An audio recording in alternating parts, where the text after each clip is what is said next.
یه کلمه رمز شده، در واقع اینکریپت شده و ما میخوایم دیکریپتش کنیم. بریم ببینیم داستان چیه.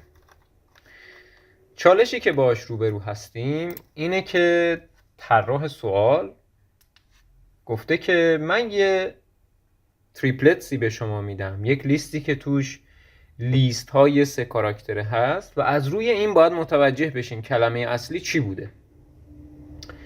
یه سری توضیحات هم در موردش داده. گفته که هیچ کاراکتری تو کلمه اصلی دوبار تکرار نشده، یعنی کاراکتر تکراری نداریم. و این لیستایی که اینجا به من داده در واقع داره میگه که مثلا T قبل از U باید بیاد و U باید قبل از P بیاد، W باید قبل از H و H قبل از I و T قبل از S و S قبل از U بیاد. ببینیم ما نمیدونیم بین T و U چند تا کاراکتر هست. اینو اصلا ما نمیدونیم، چون ببینیم اینجا T دقیقا قبل از U اومده، ولی اینجا بین T و U یه S هم هست. خب پیدا کردن این حالت برای ما خیلی میتونه چالشی باشه. همونطور که دیدیم طراح رنک 4 رو به این داده، ولی خب اگر یه مقدار منطقی به این قضیه نگاه کنیم متوجه میشیم که نه، این میتونه رنک 4 نباشه و رنک مثلا 5 یا 6 باشه. حالا دلیلش رو میفهمیم. وقتی یه خورده دقت بکنیم به مسئله متوجه میشین که خب قطعا باید یه کاراکتری باشه که قبل از اون هیچ کاراکتر دیگه ای نباشه و اگر اون رو پیدا بکنین بقیه کاراکترها دومینووار پیدا میشن. خب ببینین وقتی به اینجا نگاه کنین میبینین که W فقط در جایگاه اول قرار داره و دیگه قبل از W هیچی نیومده. خب پس ما متوجه میشیم که W کاراکتر اوله، حذفش میکنیم و W رو اینجا مینویسیم. وقتی W رو حذف میکنم کاراکترهای دیگه یه خونه میان عقب. اگر یه خورده دقت کنین متوجه میشین که الان تنها کاراکتری که در خونه اول قرار داره H. پس من H رو هم میزنم و H بیرون میاد. یه خورده دیگه نگاه کنین متوجه میشین که کاراکتر بعدی باید A باشه و A رو هم مینویسیم. خب من اینو یه بار حلش کردم دیگه. پس این میشه what is up. همین روند رو ادامه بدین، کلمه what is up برای شما عیان خواهد شد. بسیار خوب، ما متوجه شدیم چجوری به شکل انسانی اینو حلش کنیم. حالا بریم به ماشین حالی کنیم که ماشین بتونه این رو حل بکنه. یه نکته‌ای که اینجا هست، چون تو راه حلم به این نیاز دارم. ببینین من اول از همه باید تمام کاراکترهای تکراری رو حذف کنم و تنها کاراکترهایی رو نگه دارم که یونیک هستن. خب برای این کار چیکار میکنیم؟ برای این کار وارد محیط ادیتورمون میشیم و میام یه چرست تعریف میکنم و میگم که اوکی شما داخل تاپل بیا چیکار کن، بیا جوین کن چی رو ls رو for ls in triplets. در واقع این میاد هر کدوم از اون 3 کاراکتری ها رو جوینش میکنه و یک کلمه 3 کاراکتری ایجاد میکنه. حالا من میگم کل این تاپل رو جوین کن. در واقع الان من یک کلمه ای دارم که تمام اون کاراکترهای تکراری یا غیر تکراری داخل این رشته من هست. حالا من میخوام کاراکترهای تکراری رو پاک کنم. میام چیکار میکنم؟ میام میگم که اوکی با تابع ست این رو کاراکترهای تکراری رو حذف میکنم. خب چون اوردرش هم برام مهم نیست دیگه لیستش نمیکنم. خب میام خط بعدی. من باید یه رشته هم به عنوان ریزالت برگردونم. پس میگم این مساوی است با این، یه دبل کوت میذارم و الان من وقتشه که روی کاراکترم حرکت کنم. خب یه کاراکتر رو نگه دارم و برم توی اون لیست های ستایی ببینم تو کدومشون هست و اگر داخل اون لیست هست آیا در جایگاه نخست هست یا نه. اگر نباشه این اون کاراکتری نیست که ما باید به اون نتیجه اضافه کنیم. پس میریم نه. خب حالا میرم روی لیست هایی که تو تریپلتس دارم. چی نوشتم؟ خب درسته. بعد میگم if کاراکتر داخل ls و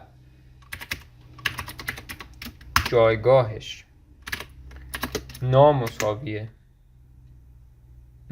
بهتره، نامساوی 0،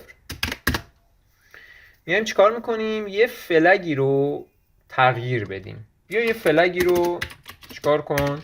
مساوی فالس کن.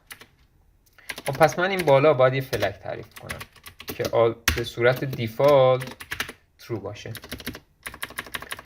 خب بعد از اینکه این کاراکتر خب تو یکی از لیست ها مثال نقضش پیدا شد، دیگه بقیه رو چک نکن، الکی برنامه رو کند نکن و بشکن بیا بیرون دیگه.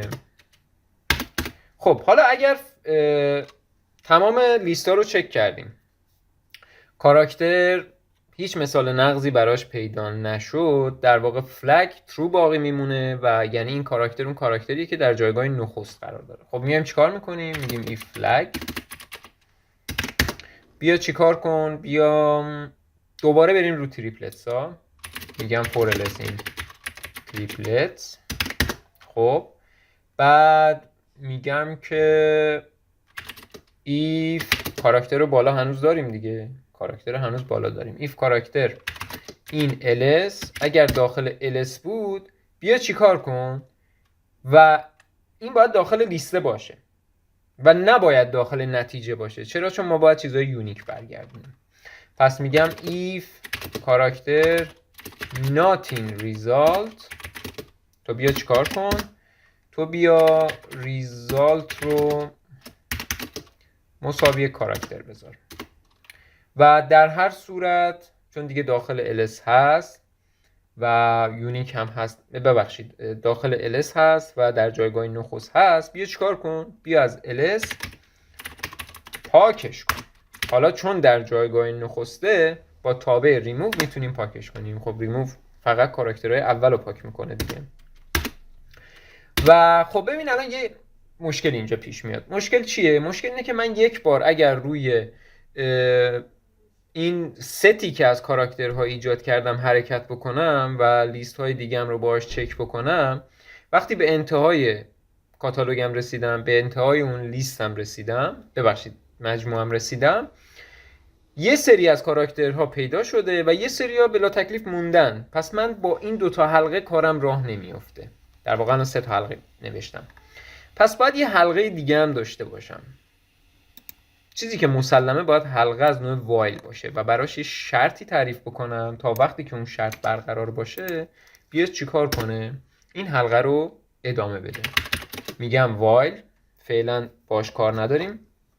ببین وقتی من دارم کاراکترها رو از لیست های 3 کاراکتر هی حذف میکنم، بالاخره یکی از این لیست ها قراره 0 بشه، یعنی طولش 0 بشه و دیگه هیچی داخلش نباشه.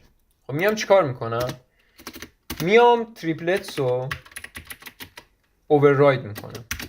میگم که خب لیست میدم بهش و از تابع فیلتر استفاده میکنم، نانو میدم بهش و تریپلتس. این میاد چیکار میکنه؟ لیستایی که داخل این تریپلتس من هستن و دیگه خالی و هیچی ندارن رو حذف میکنه و خب تریپلتس هی داره کوچیک و کوچیک‌تر میشه. خب پس تو شرطم من می نویسم while نه len triplets بزرگتر از 0. خب بریم اجرا کنیم. اگه باگی چیزی داشت فیکسش کنیم. اوه چیزی اصلا ریترن نکردیم و در ضمن اینجا هم باگ داریم. بله خب در نهایت باید ریزالت رو ریترن کنیم دیگه. ریترن ریزالت. خب این میگه که اینجا شما دات نذاشتی. بله خب بریم بعدی. بعد کجا؟ کدوم خط؟ 8 for ls. بله این خب بعدی تمام شد، مسئله حل شد و تست نهایی رو میریم. تمام شد و رفت. تا مسئله بعدی خیلی مخلصم.